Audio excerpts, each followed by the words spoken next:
et bienvenue dans le journal de Notre-Dame, édition spéciale Pompéi. Il y a presque 20 siècles, dans une petite ville près de Rome, en Italie, Pompéi a été submergée par l'éruption du Vésuve. En effet, en 79, le volcan du Vésuve est entré en éruption. La ville a d'abord été secouée, puis recouverte de cendres, pour finalement être engloutie sous la lave. Quelques siècles plus tard, les ruines ont été retrouvées sous terre. C'est pour nous l'occasion de faire une édition spéciale sur Pompéi. Les titres de l'info. Reportage sur le déclenchement de l'éruption du Vésuve. Une maquette de volcan avec C'est pas bête. Une interview Fiorelli. Un reportage sur les dernières découvertes à Pompéi. Un défilé de mode sur Pompéi. Un reportage sur l'art. Les cuisinières pompéiennes vont nous présenter l'alimentation romaine. Un reportage forum. Une interview sur l'empereur. 2 envoyés spéciaux vont nous parler de l'éducation à Pompéi. Une pièce de théâtre. Un reportage sur les thermes. Une interview sur Pline l'Ancien. Un poème en hommage à Pompéi réalisé par 3 journalistes. Une critique de film de Pompéi. Et un récapitulatif sous forme de jeu avec les 12 coups de Vésuve. Avant cela, voici la météo.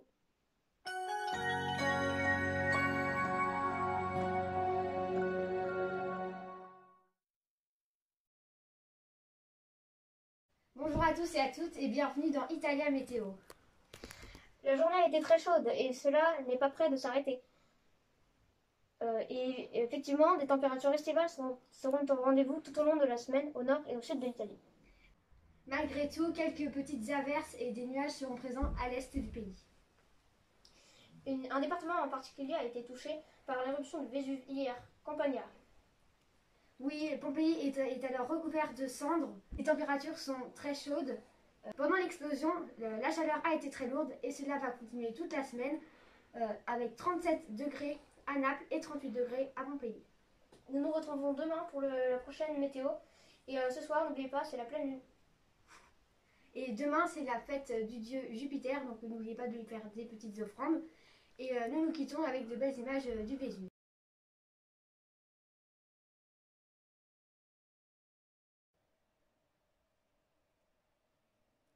Maintenant, 2 scientifiques vont nous parler du déclenchement de l'éruption du Vésuve, puis de la constitution des gaz.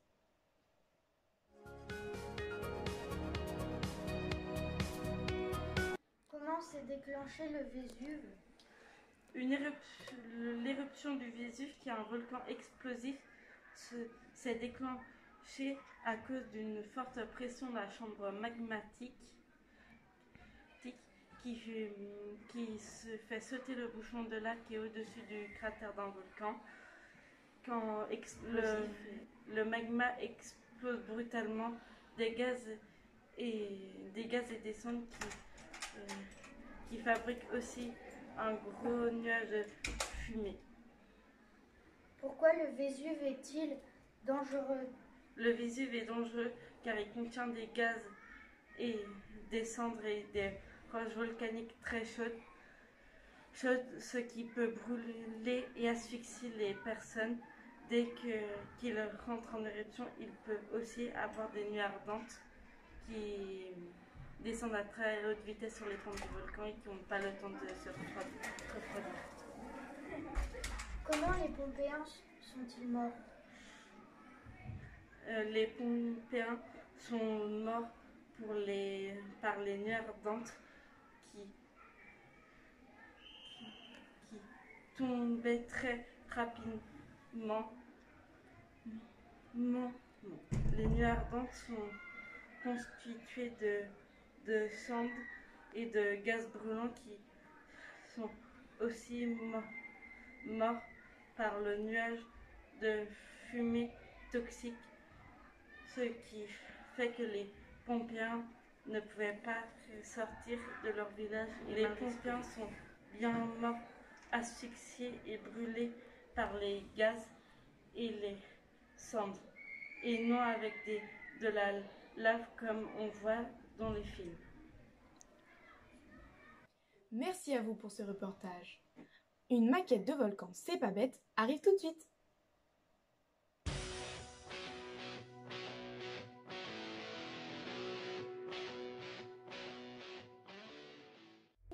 Oui. C'est quoi un volcan? Bonne question. Déjà, bonjour. Bonjour. Mais oui, mais c'est pas bête. C'est quoi un volcan? Donc faisons un petit résumé sur les volcans. Un volcan, c'est un cône qui crache de la lave ou des cendres. Il peut être mortel. En France, il y en a, mais ils ne fonctionnent plus.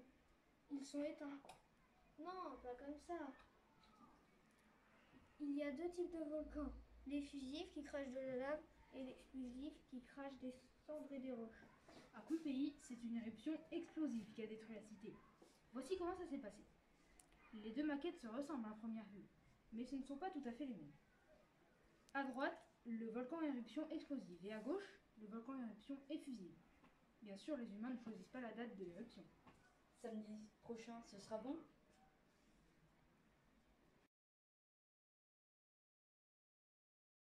Souvent, l'éruption commence par des tremblements de terre, puis après, comme une bouchon de champagne, la cendre s'évacue et forme une énorme explosion qui lâche des cailloux et des tonnes de cendres qui peuvent atteindre plusieurs kilomètres de hauteur et qui peuvent même atteindre les villages les plus proches. Maintenant, voyons le plus célèbre, le volcan effusif, ou de lave. Le nom veut dire que quand le volcan entre en éruption, il crache de la lave. Regardons de plus près. Non, pas si près. Alors, le magma provenant de la chambre magmatique remonte par la cheminée et coule le long du volcan. Ça peut faire des bruits comme ça ne peut pas en faire. Attention, une éruption explosive est plus dangereuse que les fusibles, car la fumée ou les cendres peuvent nous asphyxier ou on peut se retrouver enseveli. Mais la lave, le magma, peut être aussi rapide. Attention, ça ne veut pas dire que la lave n'est pas dangereuse. Donc une éruption, c'est beau, mais c'est aussi dangereux.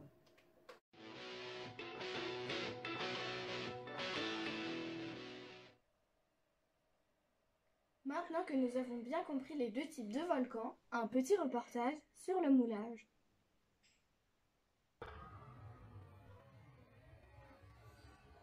Bonjour chers téléspectateurs, nous allons accueillir deux invités d'honneur aujourd'hui. Il s'agit du célèbre Giuseppe Fiorelli et de son assistante Luisa. Pouvez-vous vous présenter en quelques mots? Bonjour, je m'appelle Giuseppe Fiorelli, je suis archéologue et numismate. Et moi je m'appelle Louisa et j'exécute les ordres que me donne mon maître. Pouvez-vous expliquer à nos internautes ce que veut dire numismate? Je travaille sur l'origine des pièces et des médailles modernes et anciennes. Et qu'avez-vous fait comme recherche? J'ai fait des découvertes, notamment à Pompéi, une ville recouverte de cendres et de pierres volcaniques. Et je l'ai bien sûr aidé à faire des recherches. Pouvez-vous nous expliquer en détail comment vous avez fait ces recherches? J'ai découvert des corps et j'ai eu l'idée de mettre du plâtre dedans. C'est très intéressant. Pouvez-vous nous faire une démonstration en direct? D'accord, je vais le faire et je vais tout vous expliquer. Parti. Donc là, ils vont nous faire une expérience en direct d'un moulage de plâtre. Après avoir bien mélangé la préparation, donc il faut que la pâte soit bien liquide, homogène, on va la verser dans un récipient plus petit. Voilà. Qu'on va ensuite mettre dans l'aluminium.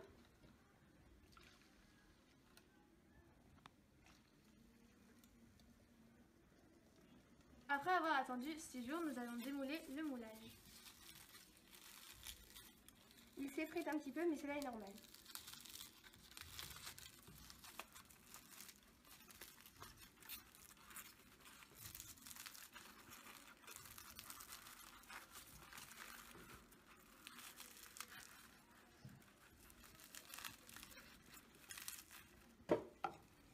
Et voici. Au revoir, à bientôt. 4 envoyés spéciaux vont nous présenter les dernières découvertes à Pompéi. Entre objets et bâtiments, les voici plus près que jamais.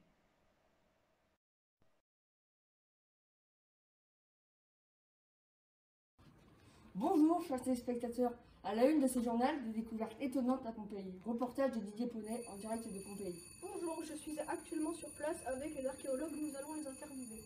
Bonjour Monimulus et Gallimulus. Bonjour. Quelle est votre dernière découverte? Notre dernière découverte est un char de cérémonie. Pouvez-vous nous en dire plus sur la découverte de ce char? Nous l'avons trouvé près d'un écurie le 27 février 2021 en très mauvais état. J'ai aussi entendu parler de 2 corps. Effectivement, nous les avons trouvés dans une villa. Ce sont un maître et son esclave. Nous avons réussi à reproduire les corps avec des moulages de plâtre. Nous avons aussi fait la découverte d'un thermopolium en très bon état le 26 décembre 2020. Le comptoir était totalement recouvert de cendres. Ce thermopolium servait à nourrir les habitants. C'est l'ancêtre du bistrot ou des fast-foods. Merci d'avoir répondu à nos questions. Voilà, c'est les dernières découvertes à Pompéi. À bientôt et pour d'autres reportages. Une robe, un pantalon, la mode aujourd'hui est très importante pour nous. Mais qu'en était-il à Pompéi? C'est ce que nous allons découvrir. Mais avant cela, une courte page de pub. Oh non, je vais être en retard. Bah oui, Tambous Fugit, le temps passe vite. Pourquoi? Où vas-tu? Je suis en retard pour mon rendez-vous au terme, pour mon bain de la semaine. Oh, comme c'est dommage, mais j'ai peut-être une solution pour toi. Avant de venir ici, je suis allée devant un garage, Lamborghinus, qui louait des chars de combat, familial et de course. Cela pourra peut-être t'aider. Merci, tu me sauves la vie. Et ils ont même une promo. Un char acheté, un cheval offert. J'y vais tout de suite. Bonjour pour ceux qui nous rejoignent. Aujourd'hui, le journal de Notre-Dame fait une édition spéciale sur Pompéi. Alors maintenant, nous retrouvons des reportrices qui vont nous parler de la mode à Pompéi. Bonjour Madame Padilla, nous sommes impatients de voir votre défilé. Bonjour Madame Rubio, commençons maintenant. Allez-y, on vous écoute. Parlons maintenant du maquillage. Les femmes remettent à accorder une grande partie de leur attention pour leur beauté et de leur corps. Pour le maquillage, j'ai utilisé de la crème blanche pour faire le teint. Pour les paupières, j'ai utilisé de la poudre de plomb pour faire ressortir le teint pâle du visage, de la poudre de cendre autour des yeux, qui sert à aplantir les yeux. Et pour les lèvres, j'ai pris des mûres pour en faire du rouge à lèvres violet. Les coiffures étaient soigneusement choisies. La mode est de porter des perruques à mèches blondes pour faire ressortir leur teint blanc et leur maquillage. Et pour la fin, leurs accessoires étaient souvent des bijoux en forme de serpent car elles adoraient ça. Et pour faire fureur et Cléopâtre, elles portaient aussi des bagues. Car elle était beaucoup utilisée par les Romains et qu'elle protégeait tout aussi bien du froid que du chaud. J'ai aussi utilisé le lin qui est aussi couramment utilisé par les Romains et la soie. Le lin est d'origine végétale qui est cultivé pour 3 utilisations: les fibres, la nourriture, du bétail et son goût. Le lin est plus utilisé que la laine car son travail est plus laboureux. J'utilise 2 couleurs, le rouge et le blanc. Le rouge est procuré de la fleur de Garance, une plante qui pousse à l'état sauvage. Le blanc est très employé par les Romains. Mes tenues sont couramment utilisées avec du lin. La tunique pour les saisons chaudes est utilisée avec du lin, mais aussi la tunica intima, une sorte de sous-tunique qui portait sous les traditionnelles tuniques en laine. Ceux de bonne société portaient des tas de togues. Les togues est un tissu qui est fait en lin ou en soie parfois avec des broderies. Une stola est une longue robe avec des manches réservées aux femmes mariées et sert à la taille. Une pala, un châle attaché à l'épaule par ses figules et dont les femmes romaines s'enveloppent pour sortir. Waouh, ce défilé était vraiment spectaculaire. Nous avons vraiment beaucoup aimé et nous vous félicitons pour vos performances. Merci Madame Rubio, je suis très contente que cela vous a plu. C'est avec plaisir que je vous ai montré mes tenues. Il n'y a pas de souci, j'espère juste que votre défilé tournera dans le monde entier. Je l'espère aussi. Merci pour ce beau défilé. Nous continuons notre voyage dans l'Antiquité pour aller vers les mosaïques de Pompéi. Bonjour à toutes et à tous, nous sommes en direct aujourd'hui de Pompéi pour parler des arts. Nous sommes en compagnie de l'artiste Gaëlius et de l'expert en art Mélanus. Alors, de quel type d'art allez-vous vous parler aujourd'hui? Alors, ceci est une représentation d'une mosaïque de Pompéi avec des matériaux différents de ceux que nous utilisions habituellement. Les matériaux qui sont utilisés pour les mosaïques sont du marbre ou autres pierres polies, alors que l'artiste a utilisé des matériaux comme le papier. Oui, j'ai utilisé des matériaux plus simples pour éviter le gaspillage de pierres polies qui est en manque pour les constructions. Oui, très certainement. Nous pouvons voir les bienfaits de votre œuvre. Et maintenant, monsieur Mélanus, pouvez-vous nous parler plutôt de l'art antique en général? Bien. Bien sûr, il y a des sculptures et des fresques. Les matériaux des sculptures sont le marbre et le granit. Ces matériaux sont beaux, nobles et faciles à manipuler.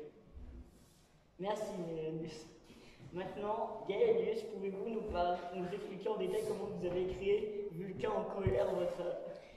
J'ai pris une feuille de papyrus que j'ai découpée en cubes, puis les ai collés sur une tablette de pierre. Merci de votre présence et merci d'avoir répondu à nos questions. À bientôt pour de nouvelles explications sur l'art antique. Maintenant, 3 envoyés spéciaux vont nous présenter la nourriture de Pompéi. Entre spécialités pompéiennes et tutos, la cuisine était bien présente chez les Pompéiens. Reportage signé Louane, Océane et Louison. Aujourd'hui, nous allons vous présenter la cuisine à Pompéi. Donc en boisson, ils buvaient de l'eau et du vin.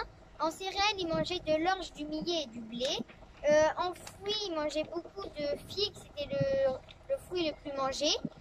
Ils mangeaient aussi des pommes, des poires et des raisins. En légumes, ils mangeaient du chou et des fèves. L'hostie fournit des poireaux, la Ravenne des asperges et Carthage des artichauts. Il y a certains empereurs qui sont friands de légumes, tels Tibère pour le concombre ou Néron pour le poireau. Puis les produits de la mer, donc manger du poisson c'est assez cher pour eux. Et les crustacés, ils mangent de l'homard, des crevettes et des langoustes. Le jentaculum, c'est une sorte de petit déjeuner pris au lever. Le prandium, c'est un repas sobre, souvent pris debout. On consommait parfois des plats chauds des restes de la veille.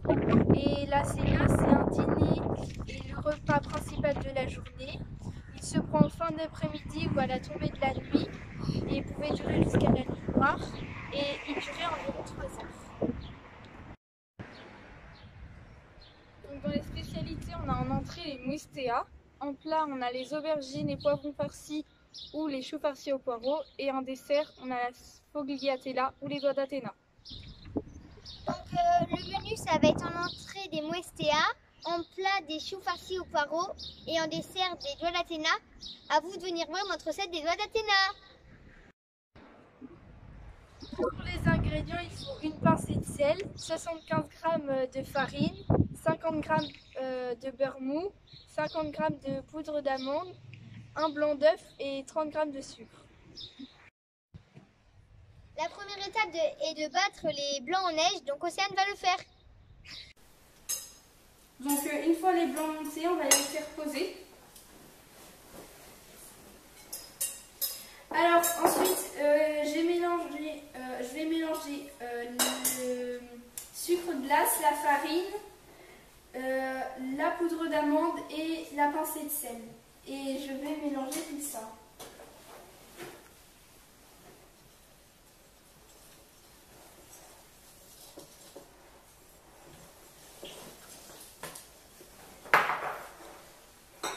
Après, on va rajouter le beurre pour pouvoir former une pâte.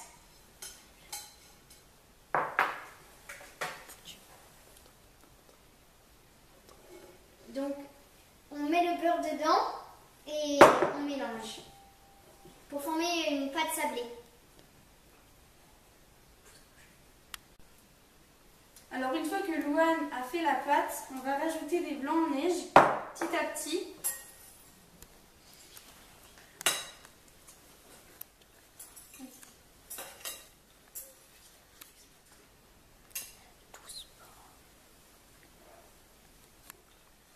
Du coup, va mélanger petit à petit.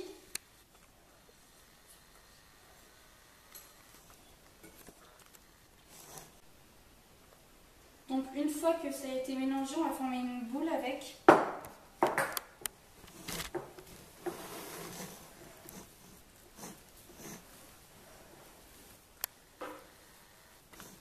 Donc une fois qu'elle est formée, on va la laisser reposer. Après 30 minutes au frais, on va écrire Pompéi avec. Donc on n'a pas réussi à faire un mot Pompéi, mais on a fait plein de formes avec. Voilà, et là maintenant on va l'enfourner pendant 12 minutes.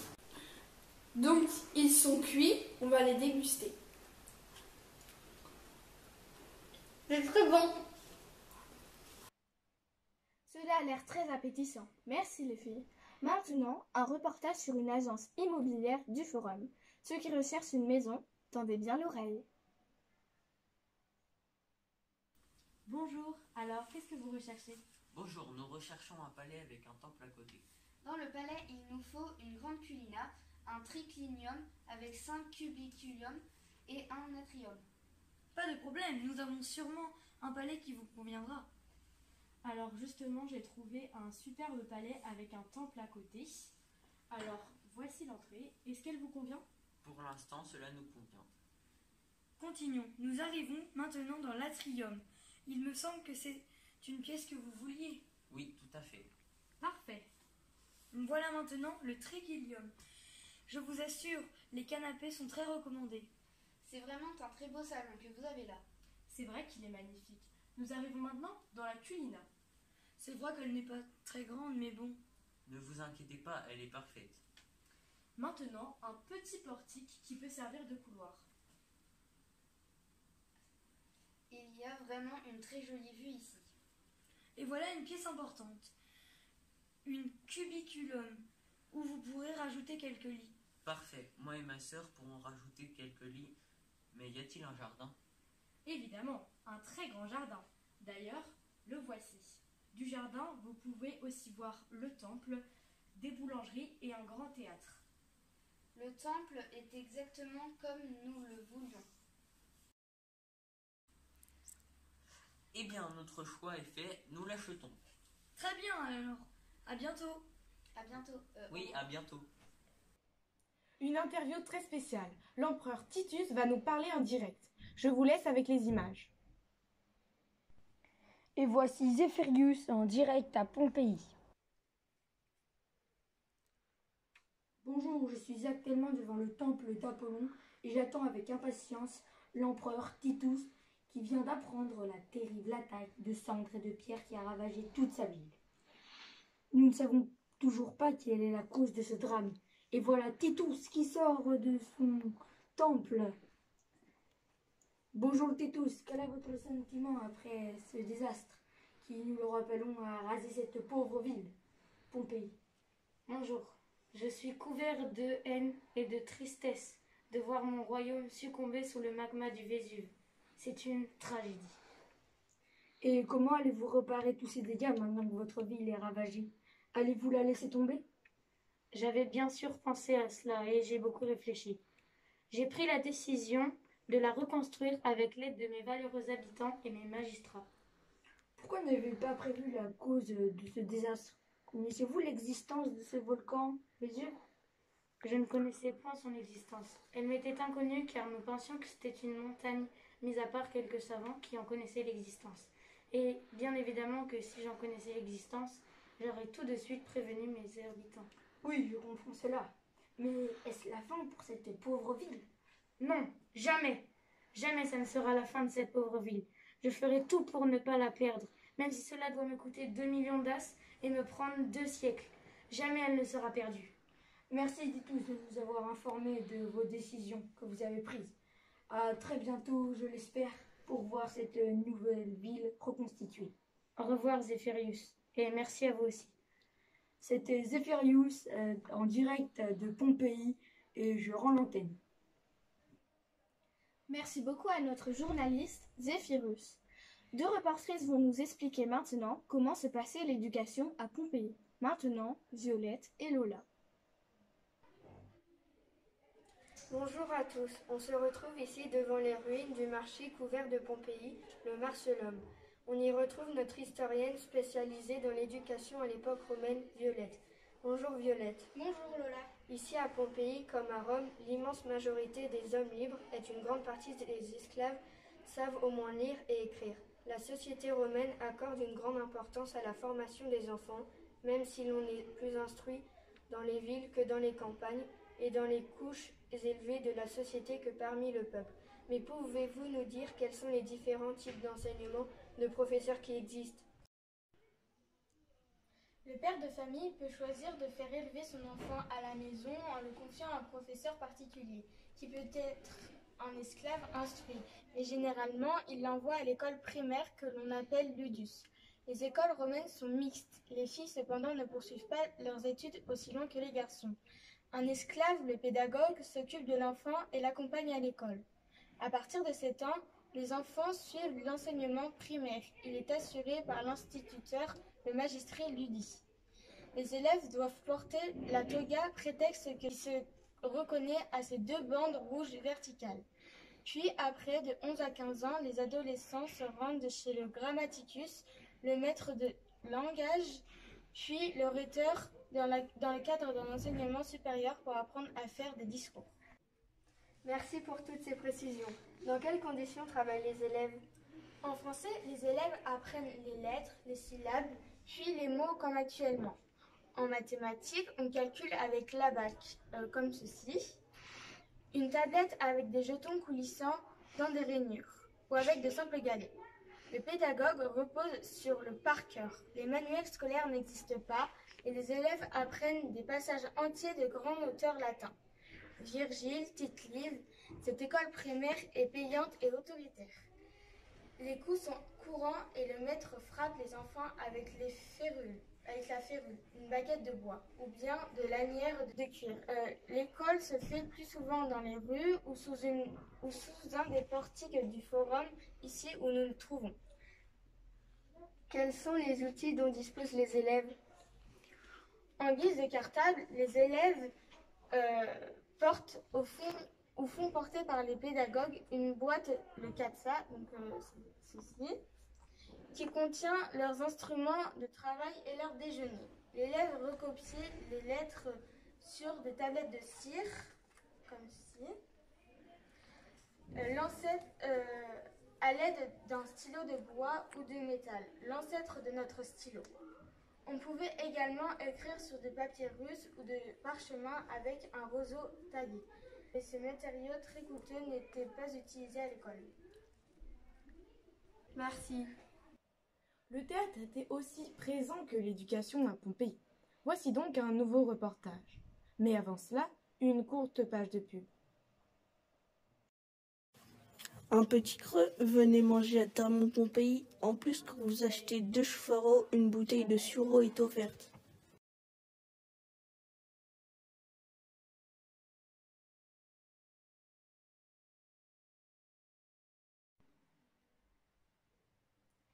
Bonjour encore pour ceux qui viennent d'arriver. Aujourd'hui, une édition spéciale sur Pompéi. Nous vous retrouvons en direct du théâtre. Bonjour à tous, nous sommes en compagnie de Jadilis qui est là pour nous présenter les caractéristiques particulières et originaux de ce théâtre. Alors Jadilis, que pouvez-vous nous dire sur ce théâtre? On peut dire que c'est pas comme les autres, c'est bien ça?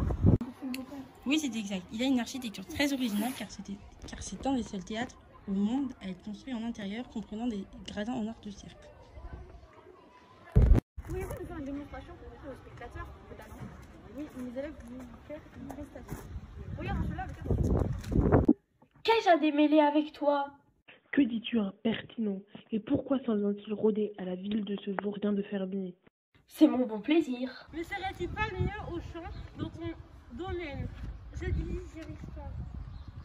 Ouais.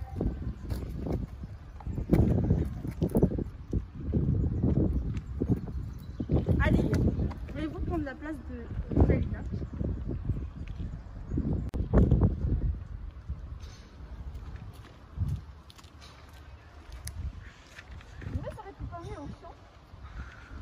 J'y arrive pas. Jadilis, aidez-moi s'il vous plaît. J'y arrive pas. C'est pas grave, reviens ici.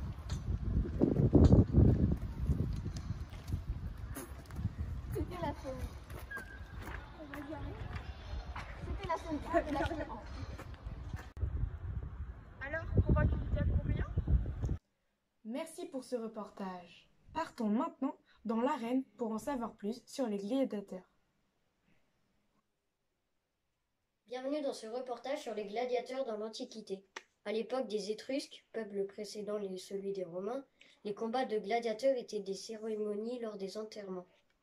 Mais les Romains les ont transformés en spectacles sanglants pour les divertir. Ils se déroulaient dans les amphithéâtres qui se trouvaient au cœur de la ville. Le plus grand amphithéâtre du monde romain était le Colisée, que l'on peut toujours admirer à Rome. Il pouvait contenir 50 000 spectateurs, celui de Pompéi pouvait lui accueillir 20 000 places. Au centre, l'arène où se déroulaient les combats était recouverte de sable. Le sous-sol renfermait des cages pour les bêtes. Les gladiateurs étaient des professionnels, le plus souvent des esclaves, des prisonniers de guerre ou des hommes libres attirés par les primes. Mais la gladiature était aussi une punition pour les bandits arrêtés par la justice. Il existe plusieurs sortes de gladiateurs. Le belluaire, armé d'un trident et d'une lance, le myrmillon, appelé ainsi car son casque est orné d'un poisson armé d'un bouclier et d'un glaive, le rétiaire, qui possédait un filet et trident. Ils ont tous des jambières pour se protéger. C'est un métier qui s'apprend dans les écoles, qui se situe près des arènes où l'on apprend à se battre. L'impresario loge et nourrit bien ses gladiateurs. La discipline est sévère, les instructeurs sont très souvent d'anciens gladiateurs. Le plus connu des gladiateurs est Spartacus. Comment les combats se déroulent-ils? Les dates des spectacles et les participants sont annoncés longtemps à l'avance et sont gratuits. Le soir qui précède le spectacle, un grand repas est offert aux gladiateurs. Tout le monde peut aller les voir manger, admirer leurs muscles et parier sur les combats. Le matin du grand jour, on présente des chasses ou des combats d'animaux. L'après-midi vient le clou du spectacle. On se précipite et même on se bat pour avoir les meilleures places. Les plus riches sont en bas des gradins ou sur un podium protégé par des grilles. Puis vient le défilé des gladiateurs en tenue de parade. Il y a d'abord des combats d'échauffement où l'on ne prend pas de risque, puis le mécène vérifie la qualité et le tranchant des armes. C'est sans doute lui qui désigne les pairs des gladiateurs, ainsi il ne peut pas y avoir d'arrangement avant le combat. Il faut choisir des combattants de force d'armes et d'expérience à peu près égales, ainsi le combat plus long devient plus intéressant. À l'époque de l'empereur Auguste, au 1er siècle, un gladiateur peut espérer vivre jusqu'à son 10e combat. À la fin du combat, un gladiateur se tourne vers l'empereur qui écoute les cris de la foule. Si les spectateurs mettent les pouces en bas, le vainqueur égorge l'autre. Le public vient pour avoir le plaisir de sauver un homme ou d'ordonner sa mort. Les gladiateurs sont aussi des héros. On a trouvé sur les murs d'amphithéâtres et sur des mosaïques des graffitis à la gloire de quelques vedettes.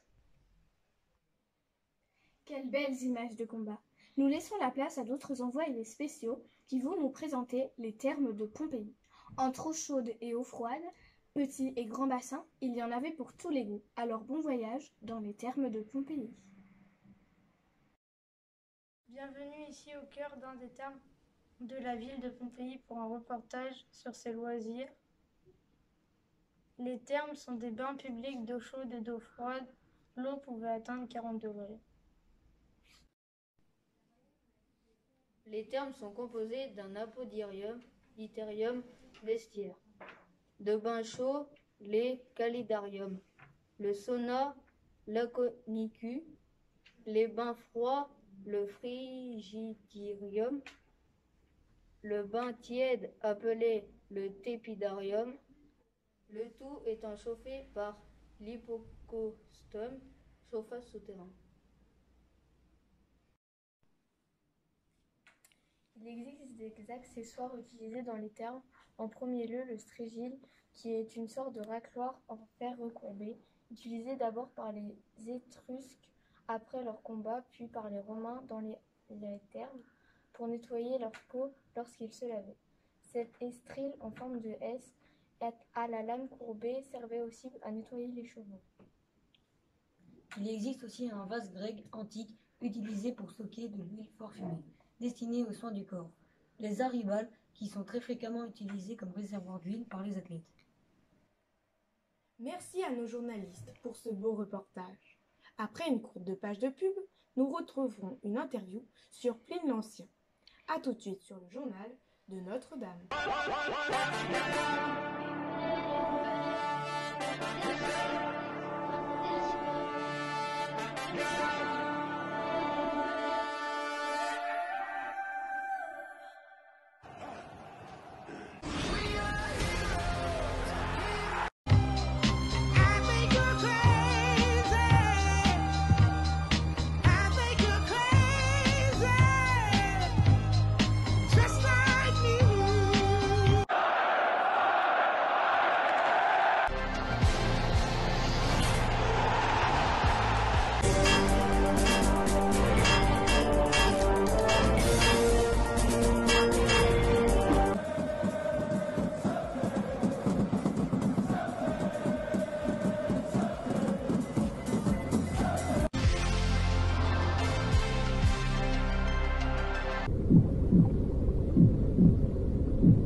Nous retrouvons maintenant une interview sur Pline l'Ancien dans le journal de Notre-Dame, édition spéciale Pompéi. Bonjour, aujourd'hui nous nous retrouvons pour interviewer Monsieur Pline l'Ancien.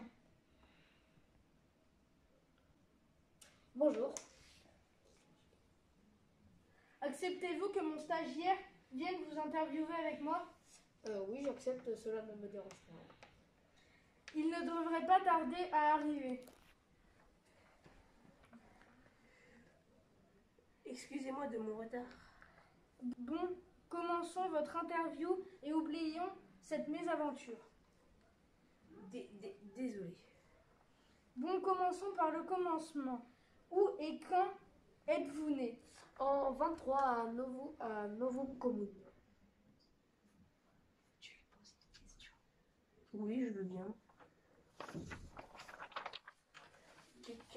Qu'avez-vous fait dans votre vie? Je suis et j'ai été écrivain, chevalier, romain, poète et militaire. Qu'avez-vous écrit comme livre?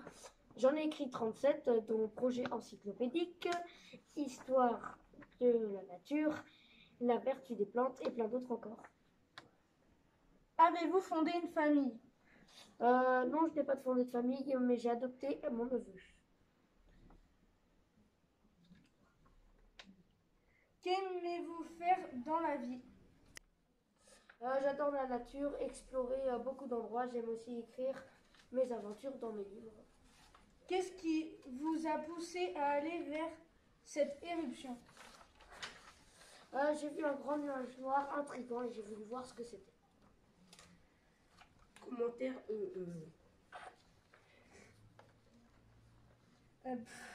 Comment êtes-vous allé jusqu'au nuage de fumée? J'ai été par bateau.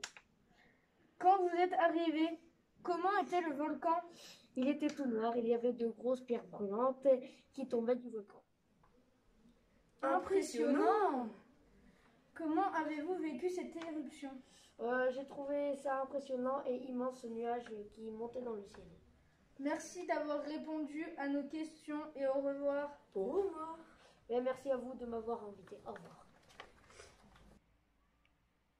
3 journalistes ont décidé de rendre hommage à la cité ensevelie. Nous les écoutons. La vengeance de la nature. Chère mère nature, si rassurante, si malgré tous nos actes est bienveillante, par moments tu t'énerves et nous fais payer toutes ces choses que l'on a commises dans le passé. Le peuple pompéien ne se doutait de rien. Pourtant, cette montagne était un volcan. Personne n'aurait prédit ce cruel destin. Quand est arrivé cet effrayant moment, Cette énorme fumée noire et ses cendres, tous ses habitants se sont alors fait surprendre. quand arrivèrent les premiers jets de lave, tous leurs biens furent transformés en épave. Cette éruption dévasta la belle ville. Les quelques survivants furent abasourdis. Aujourd'hui, les chercheurs retrouvent des vestiges et le monde entier les voit comme des prodiges. Rose, Marion, Binta. Maintenant, deux reporters vont nous faire une critique de film pompéien. Bonjour à tous et à tous. Nous sommes deux journalistes qui avons eu l'immense honneur de regarder le film Pompéi en avant-première. D'abord, on vous parlera des acteurs et leur rôle, puis des points positifs et négatifs. Kit Harington joue le rôle de Milo, le rôle principal. Emily Browning joue le rôle de Cassia. Kiefer Sutherland joue le rôle de sénateur Corvus. Et Adewale Akinnuoye Agbaje joue le rôle de Atticus. Maintenant les points positifs. L'histoire est bien cherchée, il y a de la violence, de l'amour, du pouvoir, ce qui crée un scénario fabuleux. Point négatif. Les parents et les deux acteurs principaux... Chut, faut pas spoiler nos chers spectateurs. Bon, c'est déjà la fin de ce court journal. Au revoir et à bientôt. Merci, ça donne envie de voir le film. Maintenant, un petit récap du jeu Les 12 coups du Vésuve, qui s'est produit hier soir. Pour ceux qui l'ont raté, c'est juste après la pub. Esa nena linda por esa cabeza loquita. Cada vez que la veo se moja los labios, mi corazón se me agita. Don't forget me, baby. Do you remember me? Por favor no te vayas, mi nena querida, y apiádate de mí. No sé lo que pasa, sin ti no puedo vivir. If you leave me, my baby, I need you, my honey, no te vayas de aquí. No sé lo que pasa, sin ti no puedo vivir. If you leave me, my baby, I need you, my honey, no te vayas de aquí. Le récap du jeu des 12 coups du Vésuve, c'est tout de suite.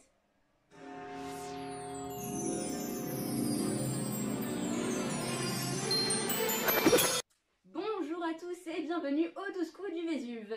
Comme tous les jours maintenant, nous accueillons notre maître du Vésuve, Lauricius. Ave tout le monde. Ave. Ça va? Oui, et vous? Très bien. Et maintenant, nous accueillons les trois candidats du jour, Noé Koum, Ave. Kylianoum, Ave. et Eliotus. Ave. Ave tout le monde. Bon, ben nous allons passer à la première question. C'est parti. Notre maître du Vésuve d'abord. Alors, comment s'appelle la célèbre chef de troupe du célèbre théâtre Rubidilius? Adélien ou l'autre? Je répondrai l'autre. Derrière l'autre, Jadilis, excusez-moi. Eh bien, c'est la bonne réponse. Noé Koum, à vous. À quelle dynastie appartient Titus? Flavienne ou l'autre? L'autre. Derrière l'autre, Julius Claudienne. Et malheureusement, c'est la mauvaise réponse, vous passez à l'orange. Kylianoum. Quel matériau est principalement utilisé pour fabriquer les statues? Le marbre ou l'autre? Je dirais l'autre. De la roche. Derrière l'autre, de l'argile. Et c'est la mauvaise réponse, c'était le marbre. Et bien dis donc, aujourd'hui, deux candidats passent à l'orange. Et le tour.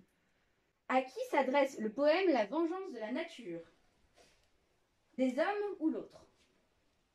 Je répondrai les hommes. Derrière l'autre, il y a la nature, et c'est une mauvaise réponse. La réponse était dans le titre. Je vous rappelle le titre, La vengeance de la nature. Vous passez à l'orange. Deuxième tour. Qu'est-ce qu'ont testé les Marseillous à Pompéi? Le char ou l'autre? Je dirais les chars. Derrière l'autre, la cuisine. Et c'est une bonne réponse. Notre maître de midi est très fort. Il reste au vert. Prochaine question. Si un volcan n'est pas explosif, il est photofiltre ou l'autre? Photofiltre. Derrière l'autre est fusif. Et malheureusement, c'est la mauvaise réponse. Vous passez au rouge. Donc maintenant, nous passons en duel. Qui voulez-vous affronter? Le maître de Vésuve. Ah, c'est un choix judicieux. Alors, cher maître, comment s'appelle le néologisme de thermopolium? Fast fad, fast feed, fast food ou fast fraud? Fast-food. Nous allons vérifier la réponse. Et oui, c'est bien la bonne réponse. Désolée, mais vous êtes éliminés. Au revoir. Yes. Deuxième épreuve. Nous allons commencer avec Kylian. Qui a été un empereur? Auguste, Tibère, Caligule, Claude, Titus et Néron. Kylian. Titus. Et c'est la mauvaise réponse. Il faut faire attention à ce que j'ai dit. J'ai dit qui a été empereur. Je n'ai pas dit qui est empereur. Donc c'est la mauvaise réponse. Vous passez à l'orange. Deuxième question. Il y a tous. Qu'a été découvert à Pompéi? Des victimes, des sandales, des thermopoliums, des maisons, des mosaïques et des amphores.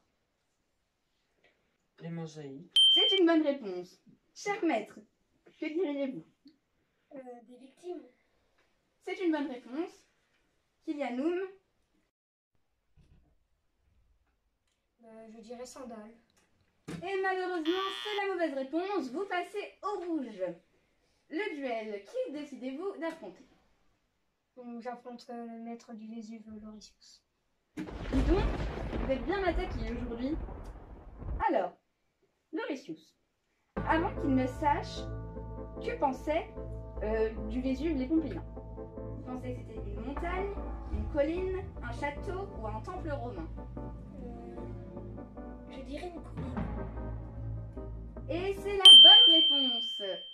Kylianoum, désolé, mais vous êtes éliminé. Au revoir. Au revoir. Et maintenant, c'est le duel à deux. Vous êtes prêts? Oui. Alors, nous commençons avec le maître du Vésuve. Alors, vous êtes prêts? Top. Où se situe Paris? En France? Oui, c'est ça. Vous êtes prêts? Top. Quel est l'empereur actuel? Titus. C'est la bonne réponse. Oui. Top.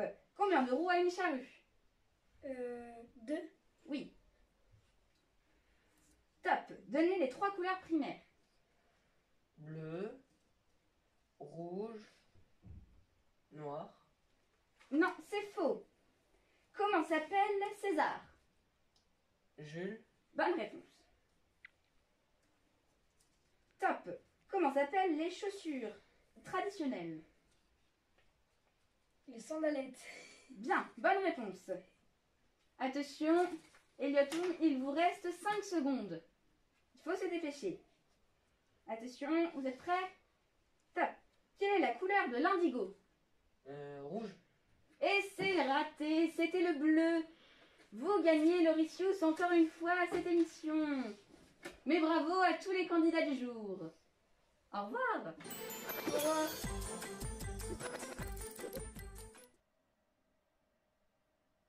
Merci beaucoup pour ce récapitulatif. Eh bien, écoutez mes chers téléspectateurs, je crains que ce ne soit déjà la fin du journal. En effet, Nina, c'est bien la fin. Toutes les bonnes choses ont une fin, n'est-ce pas? Oui, mais nous avons appris plein de choses et nous partons enrichis culturellement.